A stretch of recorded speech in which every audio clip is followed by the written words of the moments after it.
Just when you think politics couldn't get any crazier, and then you find out that it is a lot crazier than you actually thought. This will give you perspective on what's really going on in the federal election here in Australia.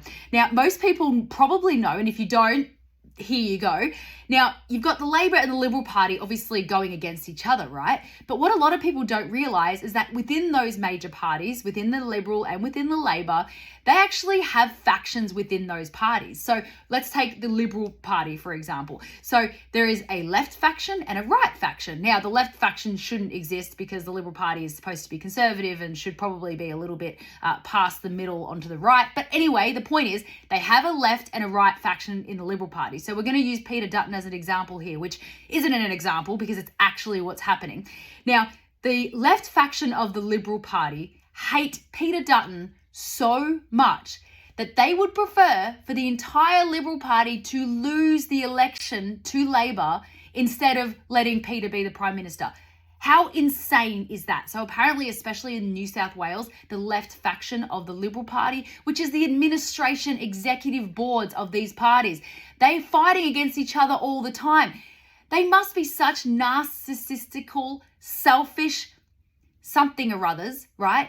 To imagine not wanting to succeed in spite of someone, in spite of something. That is insane. Imagine being on a basketball team and hating the guy who makes the most shots. So you injure him so that your team loses the basketball game. That is how insane that is. I mean, that is actually, it's probably medical insanity, right? The fact that we have the major parties competing against each other and then the people within the parties competing against each other. I mean, I don't have necessarily that much sympathy for Peter Dutton. I don't know him at all, but imagine fighting against the other party and then having to fight against people within your party. They're actually sabotaging him from within so that he loses the election.